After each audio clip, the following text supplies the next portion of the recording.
Hello everybody and welcome back to Aurora 4X. I of course am Sir and today we are going to be tackling some very big targets. Now, they have active sensors. Chances of them not being warships are pretty damn small. They're not faster than we are, so we do have the speed advantage. But I am very concerned. If they're missile ships, we should be okay. If they are gunships, we will be in a lot of trouble. So let's find out what they are. We do have the advantage of being defenders on a jump point, but our turn delay and our range is low and our turn delay is high. So we don't really have much chance of facing them off probably before they do a before they recover their before they get rid of their shock.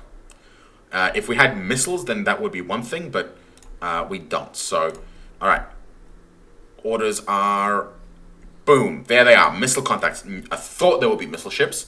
So yeah, they must have done a squadron transit because they only had like 30 seconds of delay tops. It's like 1, 2, 3.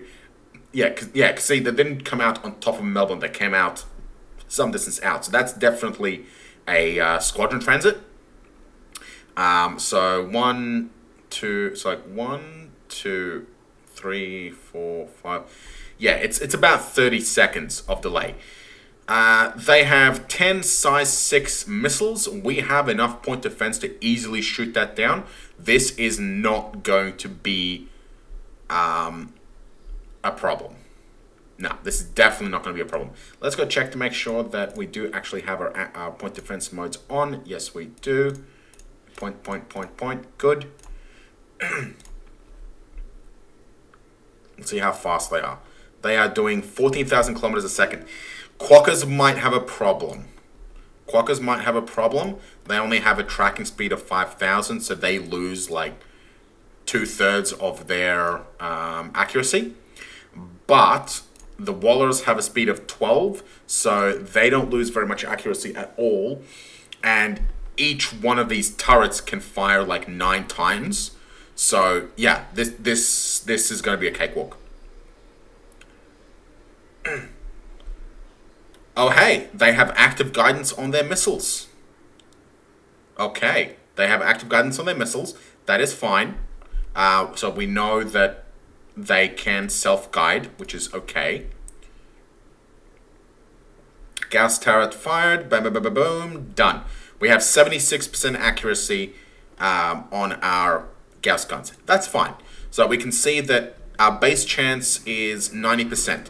Now, the reason why it's 90% is because we have final fire fires at 10,000 kilometers.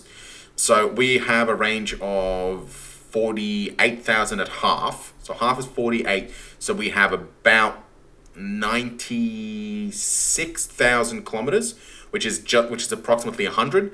At 10,000, that's at 10% of our range, which means we have a base of 90. Our crew grade modifies that up to 106. I think we have like 16% crew grade.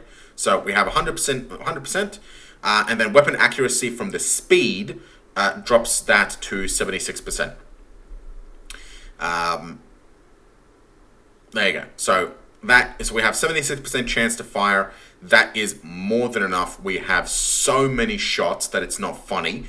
So we can easily shoot them. Now, the important thing is that if we were within 1 tick, they will be able to fire and then slam into us before we are able to detect, track, and follow them. And that would mean that our Gauss guns would not be able to fire. If we had Qs, then they would be able to fire. But that is why we needed to open up that distance, so we could see the missiles coming before that and have it not happen on the same instant that they fire the missiles. So we need to see them, they need to come at us, and then they need to actually arrive. So there we go. So that's why you don't want to be directly on top of a target that's firing missiles at you. Alright, 2 salvos doesn't... That's interesting. 2 salvos isn't much. Unless I only had a couple of boxes. But I haven't known NPRs to do that. They're not firing any more missiles. Why not? Let's turn around and close back in. I want to be able to see them closer. Follow them at... So missiles were doing 15,000. 15 times 5 is 50, 60, 70, 80, 150,000 kilometers should be fine.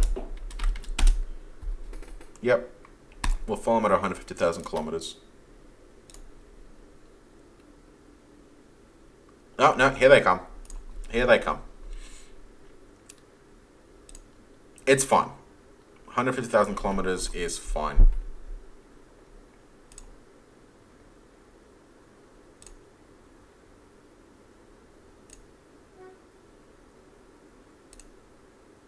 Yeah, that's more than 10 seconds of flight time. Now, the fact that we are moving towards the missiles is not a problem. The only time it will be a problem is if we were moving fast enough that 2 salvos could hit us at the same time. Then it will be a problem. Oh, of course there's only 2 salvos at a time. They have to reload. I'm not used to I'm not used to point defense firing before they actually reload.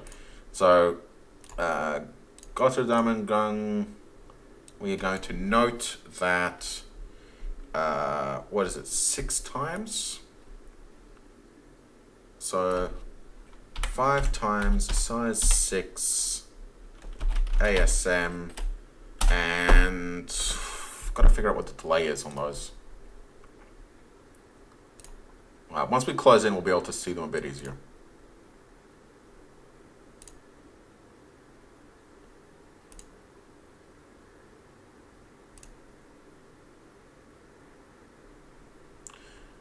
What's really interesting, though, is the fact that, like, they're not firing at the same time. It feels like they're not using synchronized fire, you know? Like one is firing and then the other one is firing. So they could be firing 10 missiles each in non-synchronized fire, which is just bizarre. Okay, 1. 2, 3, 4, 5, 6, 7. Yeah, see, like that. 8, 9, 10, 11, 12, 13. Okay, 13 ticks. Because I don't want to math. 13 times 5. 65-second reload. Okay. 65-second reload. 65-second reload. I wonder if we can use that to our advantage. If we can close into them fast enough, we could get a shot off and then fall back before they could fire their missiles again.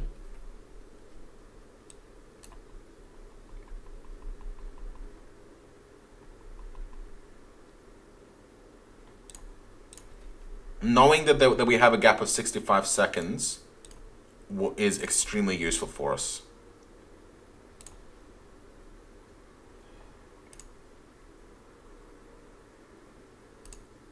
Yeah, so they're probably going to hit us both. Yeah, see, that's the one threat with chasing a ship that's firing missiles at you, is that you can close in and then multiple salvos are going to hit you in the same instant. So because of that, we actually have to run multiple fire controls.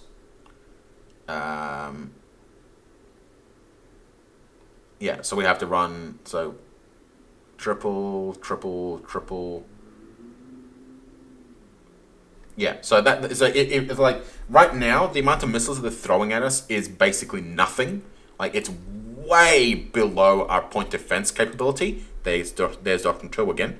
But if they were like just on the borderline of our point defense capability, then this would be a serious threat, because in that instance, then they would have potentially had the firepower to overcome our defenses.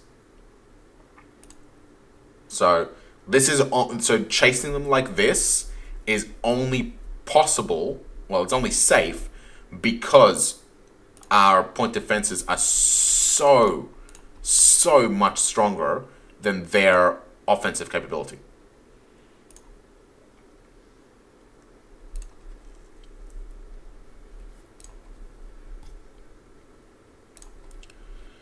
Okay. Now we're waiting to see. Yep, there they go again. And I mean, they're 30,000 tons, so they could have very, very deep magazines. This could last a very long time. Like, this is a hell of a chase.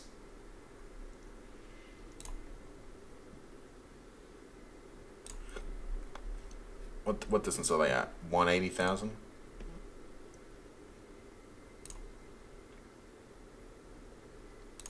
There goes another lot. Boom. And boom.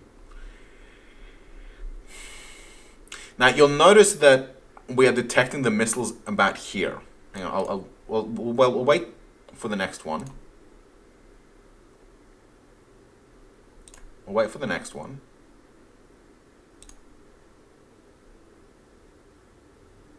Yeah, you'll see that we stopped because we got too close. But we'll wait for the next one, and there we go. Okay, so notice that we're detecting the missiles here. They have a travel time of about that far, right? About 70,000. 15 times 15, 30, 40, about 75. So they have a travel time about that far. So, right? They have a travel time about that far, 75. And the reason why we're only detecting them here, we know that we can detect them like out to here. But the reason we're detecting them here is because you can't detect the missile on the same turn that it's actually launched. And until it's actually detected, only Qs can fire on it, CIWS. So that means that this is the danger zone. Danger zone. This is the gap where our point defenses fail to function. So if he fires while we are in this gap, we're taking everything. We have our armor is the only thing that will keep us intact, and we know that there's another salvo probably right here waiting for us. So, yeah, that's the gap. That's a minimum distance. That's a minimum safe distance. There's the other one, and slap.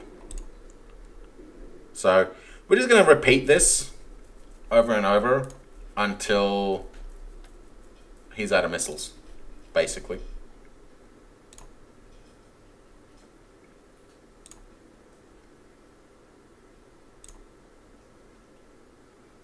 Now, the reason why our fleet is able to stop is because we have the initiative advantage.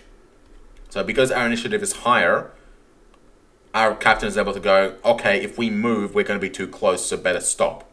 If our initiative was lower, then we'd have to guess, and we'd have to be too close, and then like try and move away, and it will be all kinds of weird and fucky. So that higher initiative is definitely beneficial for us in this case.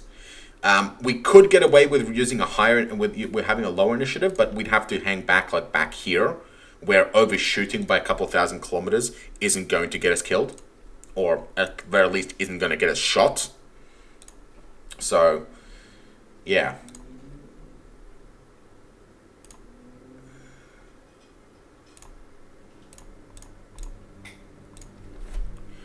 Alright, we're just going to run 5-second turns.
Alright.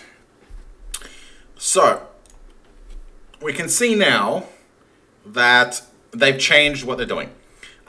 It's been more than about a minute and a half, and they still haven't fired a shot.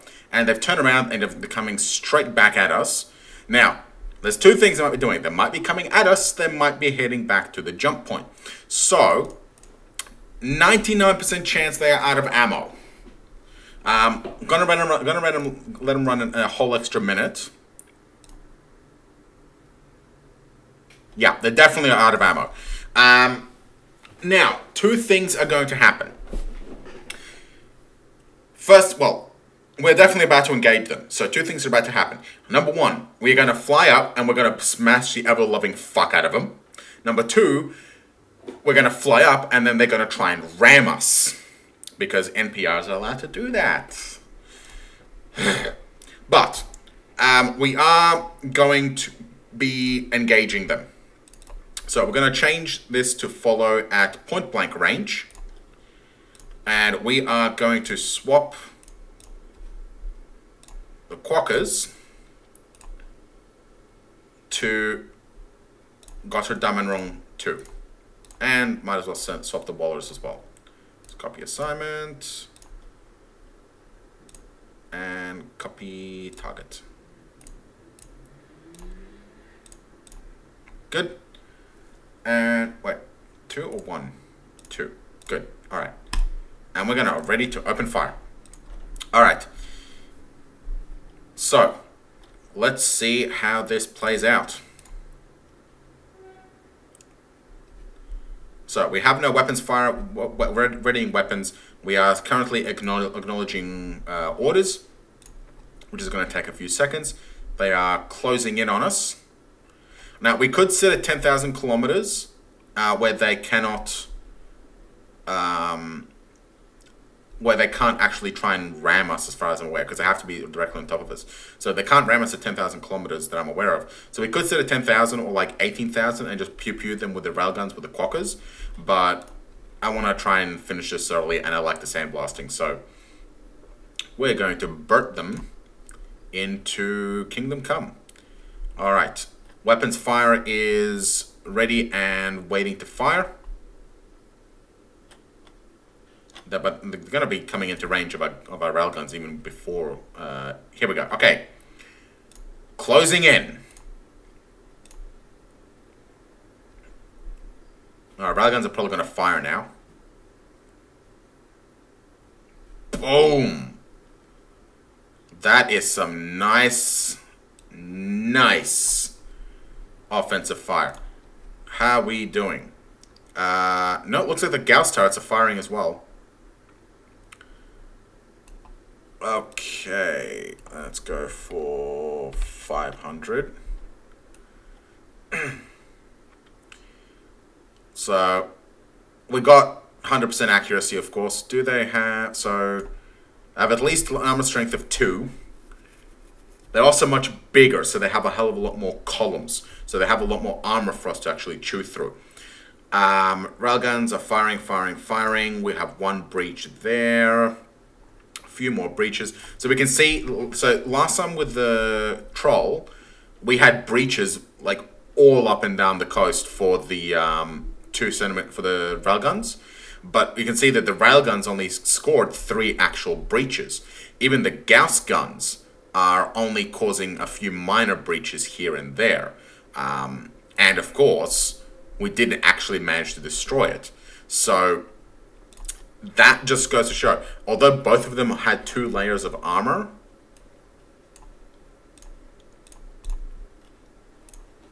so Gotterdammerung has 2 and Troll has 2. So they both have the same layers, but just because of its sheer size, the Gotterdammerung has significantly more resilience. So we should see the Gauss guns fire 1 more time. Hopefully this should take care of it, and hopefully it won't ram us. Okay, yep, there they go. So, let's go have a look. So, Götterdämmerung 2. It's activated its sensor. Wow, 16 strength, resolution 86. That's a strong sensor. Knocked out some engines. We're continuing to fire. Definitely getting more breaches. Sandblasting is extremely inefficient. It's powerful, especially against smaller ships, but against larger ones, it rapidly loses efficiency. I mean, we're still causing internal hits, but it's like 10 seconds in, dishing out almost 100 damage, and, you know, it's still going. Still going. It still has not failed.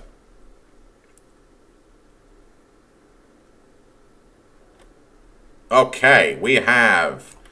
Alright, we're getting some secondary power explosions now.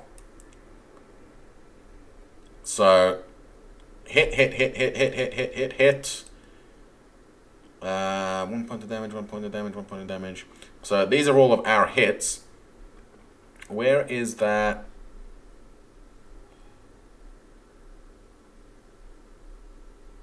There are 2 secondary power system explosions of strength 8 and 5. Where are those coming in?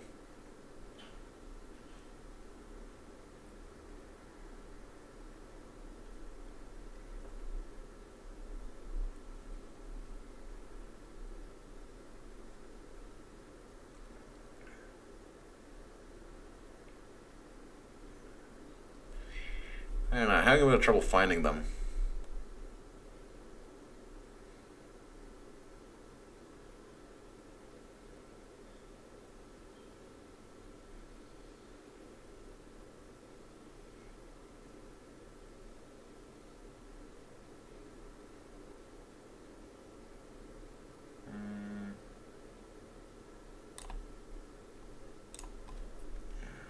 Filter.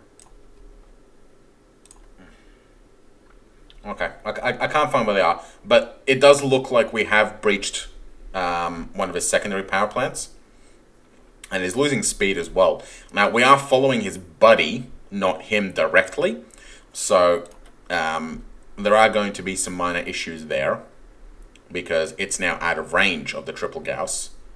I think we might have... Yeah, we've taken up most of his engines. That's fine. We'll just switch to Götterdämmerung 1, which we are currently following.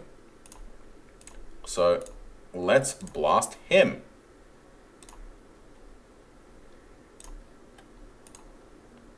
We'll still have weapons free, so that'll just fire away. And... Brant. Railguns are still recharging, but Gauss guns are really kicking hard. Only 3 breaches, because his armor is mostly intact. 12 times 9 hits. Yeah, that's over 100 damage. More hits. 2 actually missed. Interesting. How? It's 98% accuracy. How? How is it 98?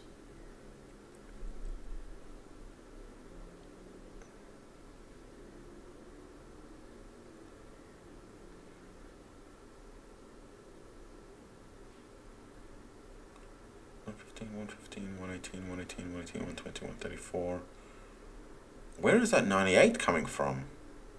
Oh, here we go.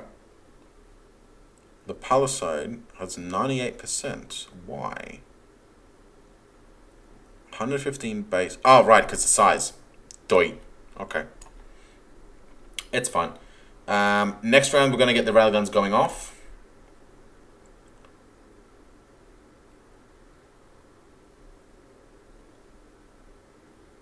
And... Brang. Yep. Railguns aren't too big, but... they are dealing 2 damage hits. So we're getting massive damage on this thing. Secondary power explosion, strength 19. So we're knocking out power plants. Not sure what power plants... Not sure what they use the power plants for, to be honest. Because they're not using Gauss guns, otherwise they'd be firing at us. Qs don't need them. Alright, there we go, pop. Qs don't need them. They don't have any other actual weapons. So I really have no idea why they even have power plants to begin with.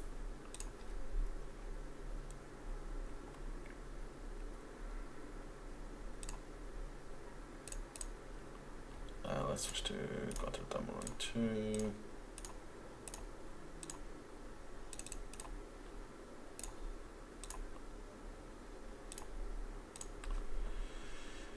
Alright.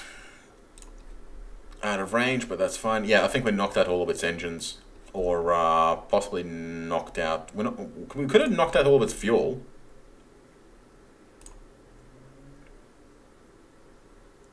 Yeah, because it still has engines. I just think it just doesn't have any fuel left.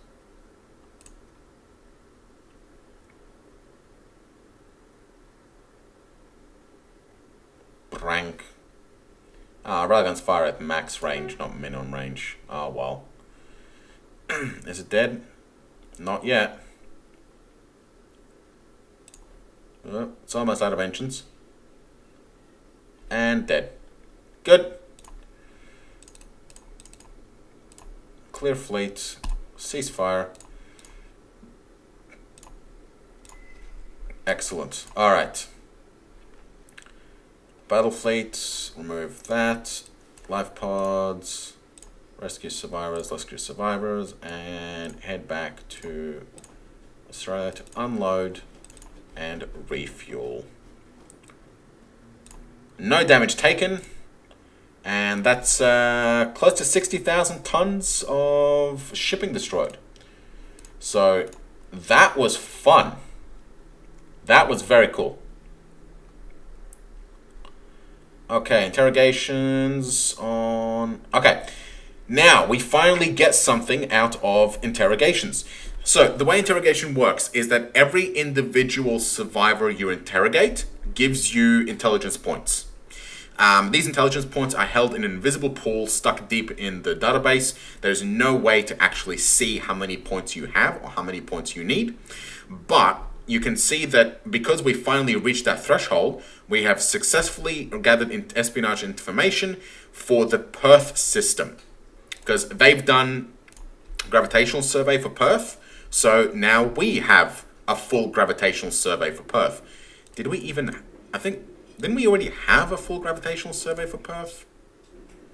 I'm certain we had a full gravitational survey for Perth. No, that's their home system. Okay, we got full grav survey for their home system. There's only one other jump point apart from the one to us. So, at the very least, it's not going to be too difficult to track them down. So they're definitely going through there. We don't know what there is, but they're definitely going through there if they're not to us. So, okay, that is the advantage of intelligence. And having a espionage team on a planet with their colony, that slowly racks up espionage points to that pool. So collecting POWs and okay, so I guess you have to resupply as well. Collecting POWs and things like that are definitely beneficial for you.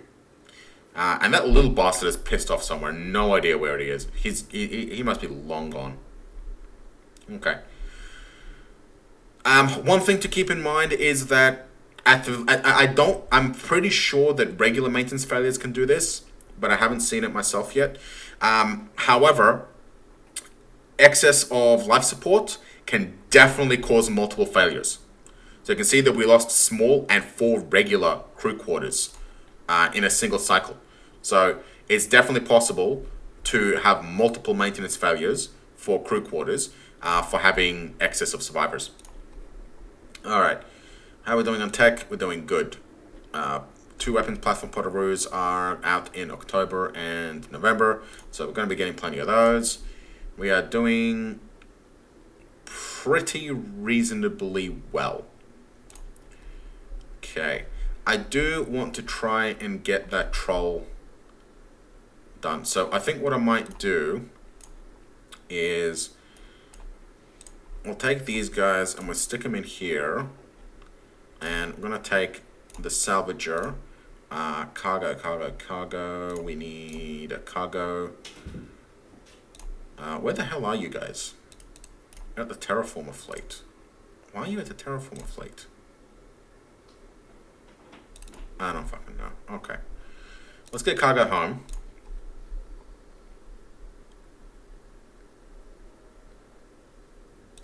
That was quick. Okay. Cargo. We're only going to need one. So let's take Sydney 2. Okay, we have a salvage fleet. Now, the thing to keep in mind with salvage is that salvagers, if you remember, I didn't actually put any cargo in them. They don't need their own cargo. Salvagers will put any salvage into the cargo capacity of the task group. So as long as the task group has cargo space, they will put their salvage in there. It is important that they are in the same task group, though. If they will not put salvage into a cargo space of a task group, even in the same location. So make sure that they do have it in the same task group that they're in. All right, troll, go salvage. Now, because of the cargo ship, they are going to be extraordinarily slow, but that's fine.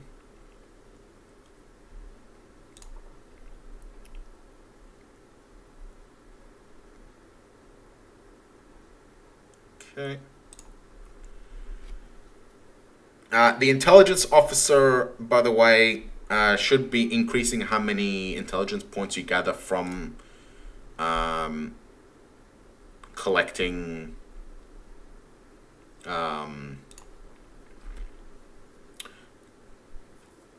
POWs. And unfortunately, it took us half an hour to kill those bloody bastards, or at least in recording time.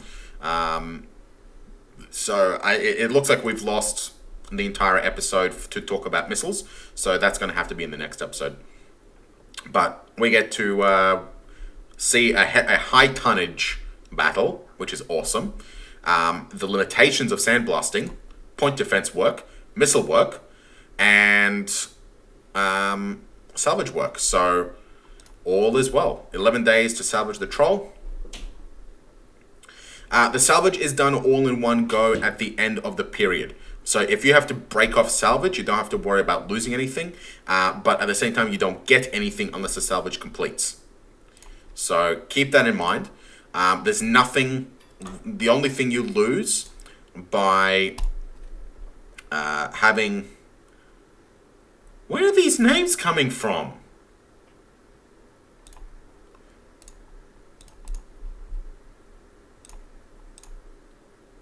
Royal Canadian Navy Patrol, no. Navy Patrol vessel.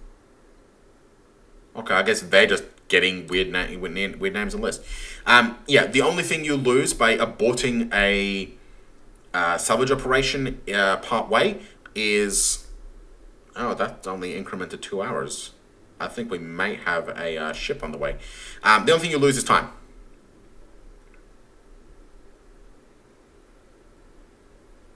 Okay, yeah, I think there might be a ship in here somewhere.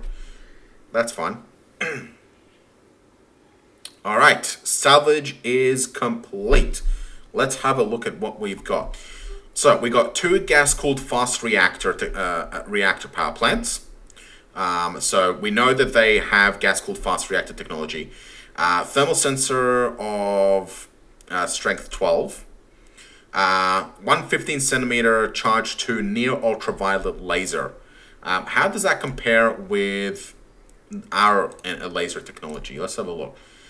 We have ultraviolet, and we have well, I think that's actually about on par with us. So that's about on par. We might potentially get some technology out of it, but I don't think so. And we got some minerals. So we got 23 duranium, corbamite, boronite, macassium, vanderite, thorium, uridium, corundium, and gallicite. This is just a percentage with, I believe, some random weighting. This is just a percentage of the total cost of the ship. I forget the exact percentage, but that's all it is. I think I'm going to get the second cargo to come meet us, join, and we're just going to go and salvage everything. Let's go salvage the good Amaran. This will hopefully give us a good amount of missile tech. I am curious as to why that 2-hour tick happened.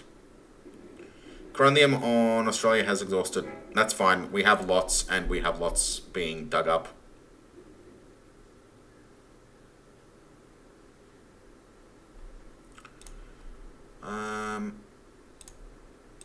How are we doing on... Okay, we have a lot of duranium. Let's get another automated mine. We're going to make, let's say, 15 of them.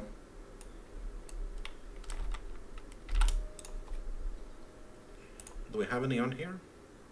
No? Good. Mercury has 220. They're digging up 5,000 duranium a year. That's pretty good.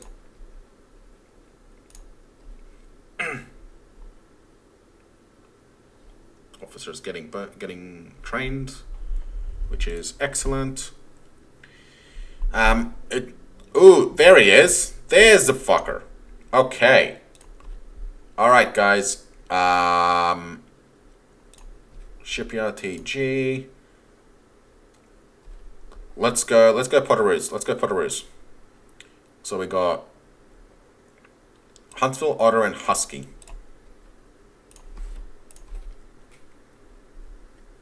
Rename to first strike group. Now these guys are super duper fast. So follow at point blank. We are running active sensors. Hopefully they'll get it. They'll get to him before he can run away. Because they're even faster than our battle fleet was. They've got like 1,500 kilometers a second on them. So they might be able to close into active sensor range before the Gunganier can actually get away.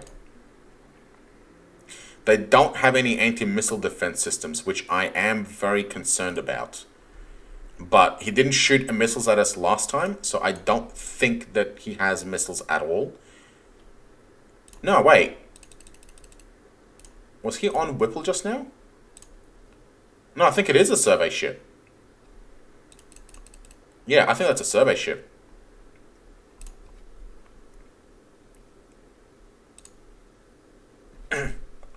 He's running away again. I think he's going to get away. But we do have a much larger search sensor, so we're going to have a much better time of actually seeing him. Because if we can get in active range, he's not going to get away. Alright, he got away for now. Let's set waypoint to here. And we're going to send the first strike group to the waypoint 1. There we go. Alright, got it, guys. We want to find the bastard. We have speed. We have a nice wide active detection range. Unless he's managed to sneak around our active detection. If he's going in the same direction, we're going to catch him. We're going to catch him this time. If he's immediately turned and gone to the side, maybe not. Boom! There you are! Ha ha ha ha! Yeah, we got you. We got you. Let's get you... Oh shit, there's 2 of them!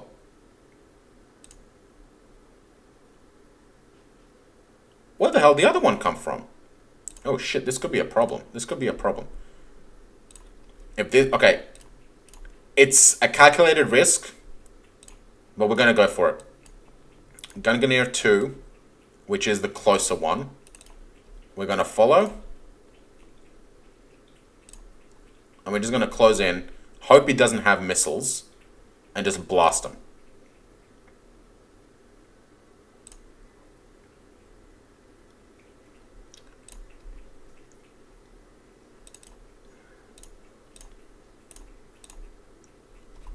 Now, if you remember, when we were fighting the Godamarans, I screwed up the name.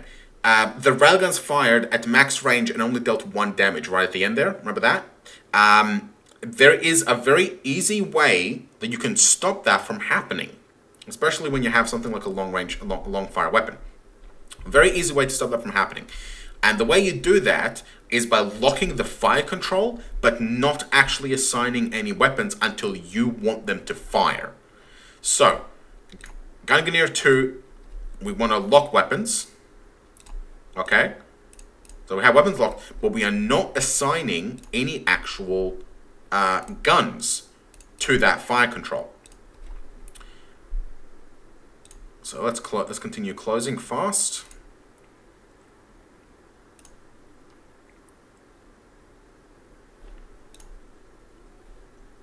Was that a delay? That was a 10-second delay. That might just be... If that's a missile, we could be in some trouble. It's only 300 tons. I'm reasonably confident that it's not a missile ship, because it would have fired missiles at us when we're chasing it with the battle group.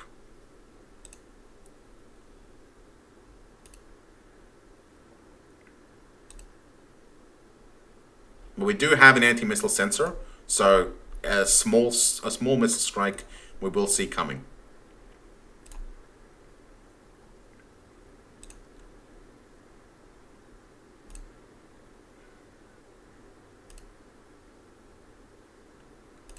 Okay, we are almost there. We don't have thermal readings on them. Well, we did have thermal readings, so we know what thermal ratings they are. We just don't have any thermal detection in this group.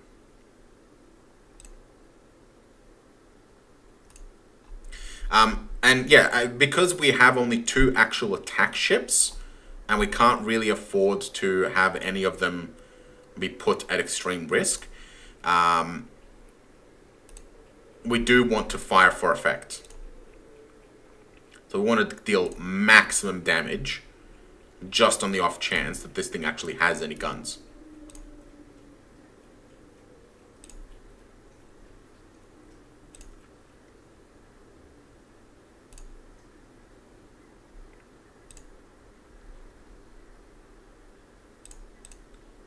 Okay, almost there. Alright, we are going to set fire controls to open fire to prepare. Yep, so this will prepare the weapons.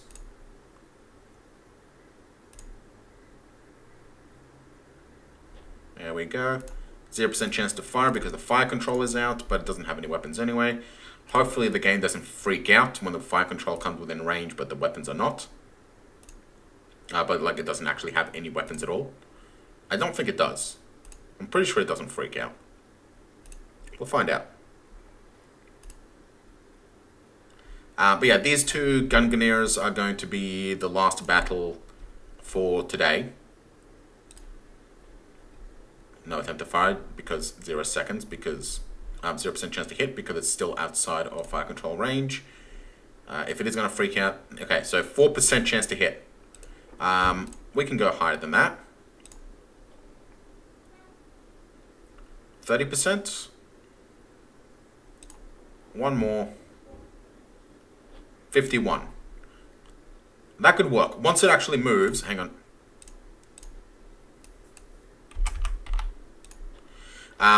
Once it actually moves closer, that'll be closer to like 80%.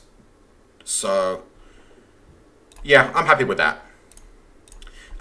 Because of the recharge time, what we can do is we can actually assign this guy and get Husky to fire, and then Otter to fire the next tick. So we're going to do that.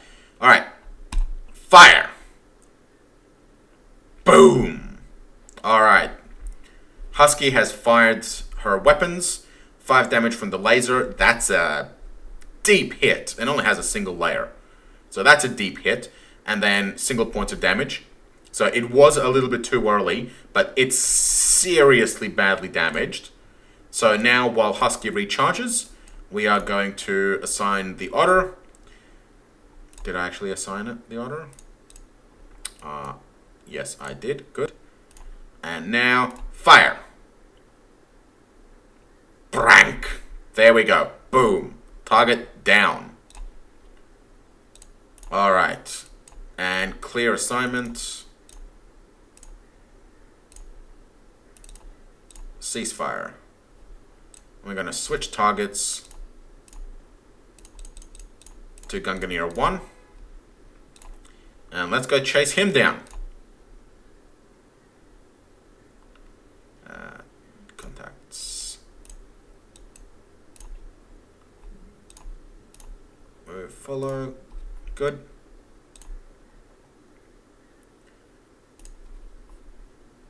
So definitely want to try and get closer than we were last for the Gunganir 2.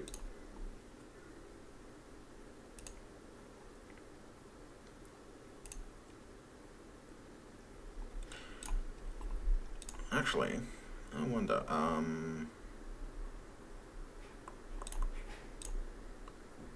don't we have...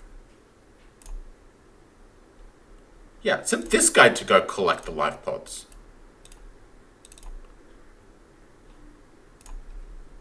He's got freaking cryo chambers. He's not going to run out of, he's not going to suffer maintenance failures.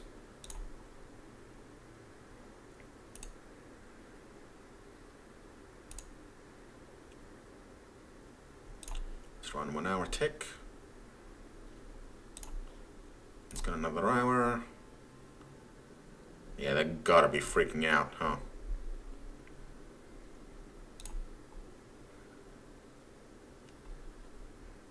So it took all of about 10 seconds to take out the Gunganir 2.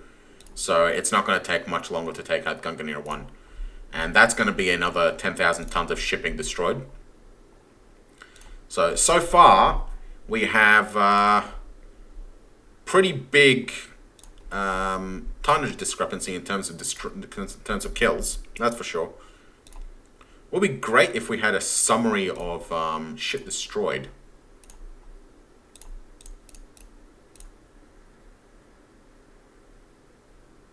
Yeah, we're not too happy with them either. They're only 130. But no, they'd be so pissed at us. Alright, we're closing in fast. Come on.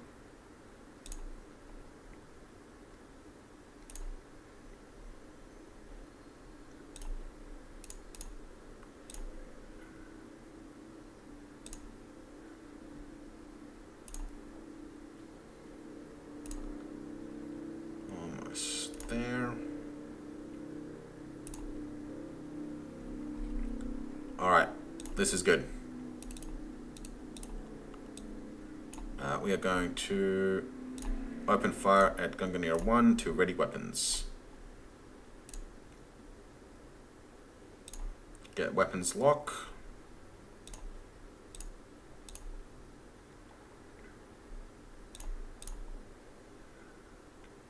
Yeah, so these guys have got to be just survey ships.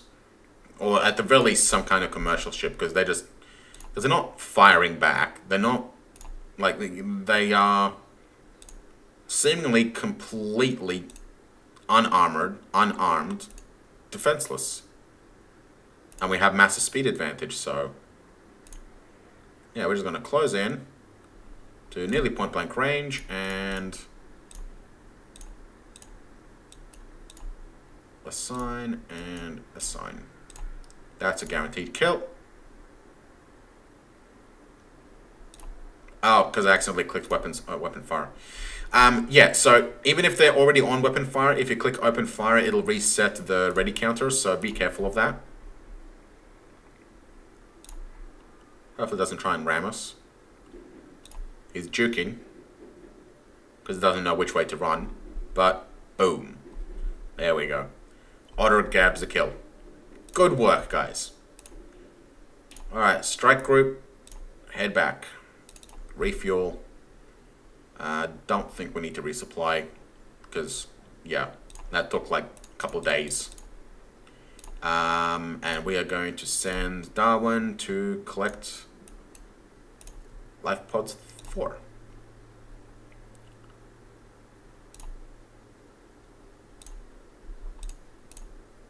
And then go unload and refuel. Okay. Oh yeah, well, ceasefire, clear fleet. Okay, so that was exciting. But from here, we are going to... Actually, there is one important thing they just need to check. Apart from refueling and unloading, it's going to take us 18 days to actually get all these guys. That's not good enough. The life pods only last 14, so... Yeah, that's not going to be good enough. We're not going to be able to actually get them to collect it. So just stay there. And yeah, okay. Strike group, you go collect them. Okay, fine. You have the maintenance supplies to make it. It's okay.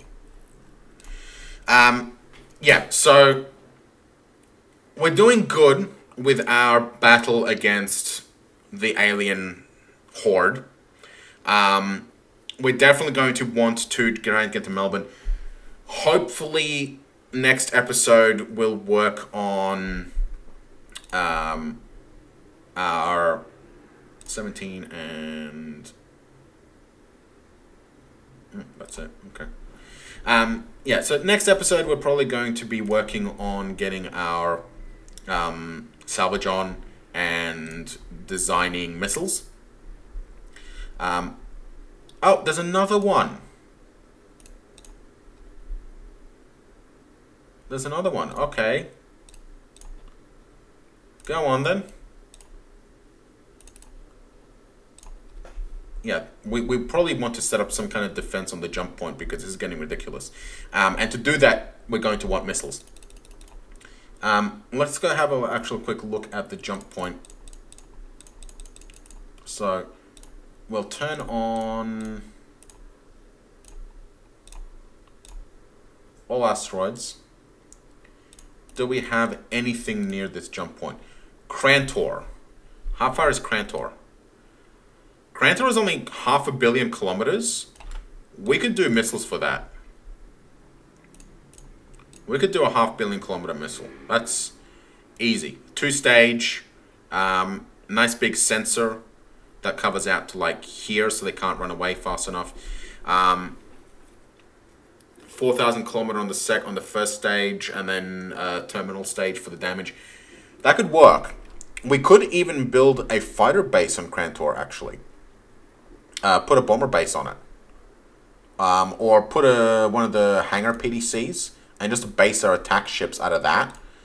Put a sensor base here to get full coverage of the jump point so we can see what comes through. Because you don't need a defensive installation directly on the jump point, right? You just need somewhere that's close enough that can run in, send either missiles or fighters to destroy the target.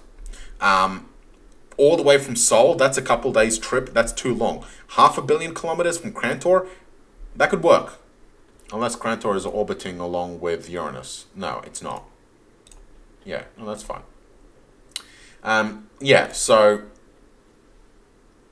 yeah, I think we might do that. We might set up a hangar base and go after the yeah, set up a defensive position there.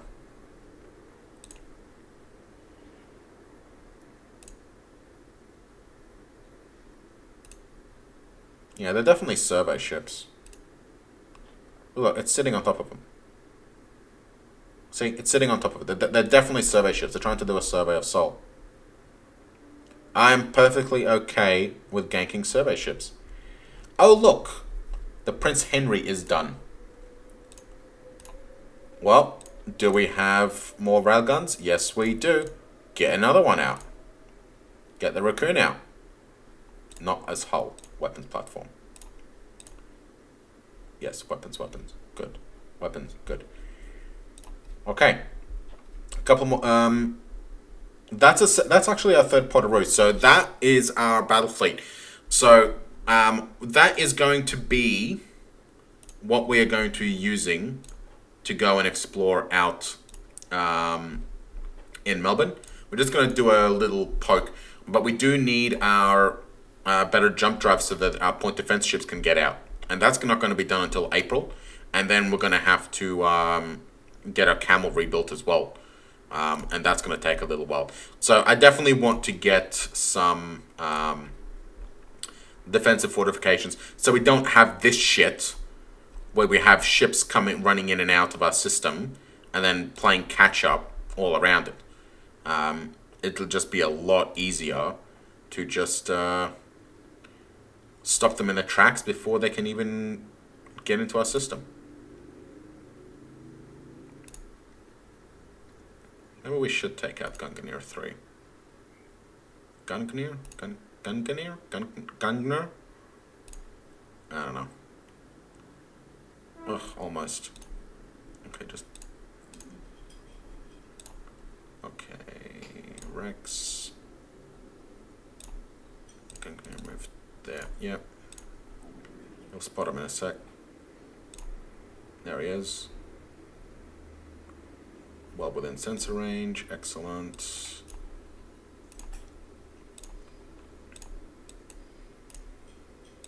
Follow, good.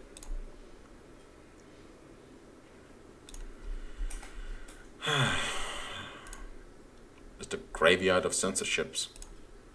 Well, yeah, I'm perfectly happy with salvaging the sensor ships if they want to send them my way. And they're 4,300 tons, that's a little bit of minerals, and that's minerals that they're spending on survey ships, and you know, there's lots of good things there.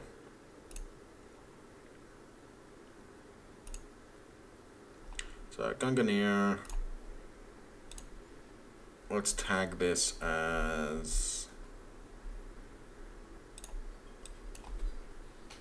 Geo Survey. Thankfully, intelligence guides are able to tell apart even identical ships, which is interesting. Like, even if they have the exact same tonnage and the exact same thermal signature and the exact same everything else, the intelligence guys are still able to tell them apart. Which is one thing I'm actually annoyed about, because, like, even if you build the identical ships, your intelligence guys are able to tell them apart. So even if you're, like, playing a multiplayer game or something, where it's like PvP, and it's doable in this game. It's interesting. But even if you're like doing PvP, then like it's impossible to camouflage one ship as another. Like you can't have like design two ships that are identical in their thermal signature and tonnage, but have one be like a missile boat. Send that, they think, oh, it's just point defense, and then no, it's like, oh, it's, you know, it's a missile boat, and it's like, no, it's actually a gunboat or something. Like you can't play those kinds of mind games, because the second they see them, they're going to go, okay, there's two different ships. What's the difference? Why are there two different ships?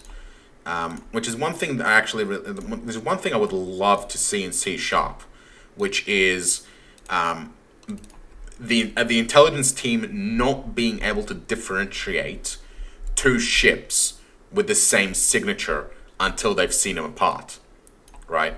So like the first ship that has 1,000 tons, that has like the same tonnage and thermal signature, gets classified as something, and then every ship that get that with that same tonnage and signature gets classified as the same thing until they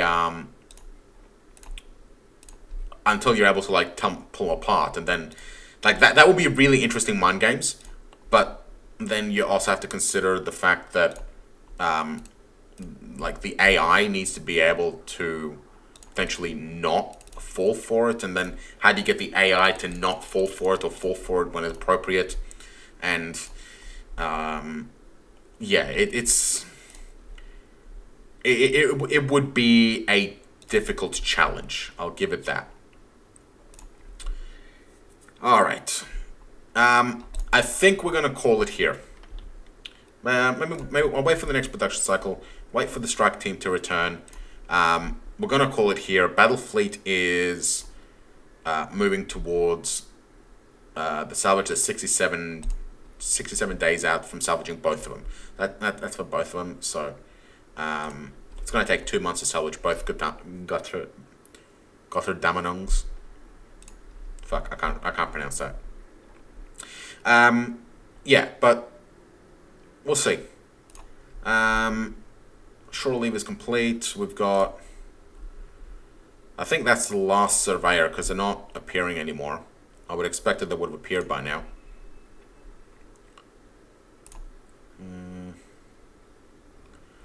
Our cargo is vulnerable at the moment, but I expect we'll probably see anybody with active sensors the second they activate them and light them up.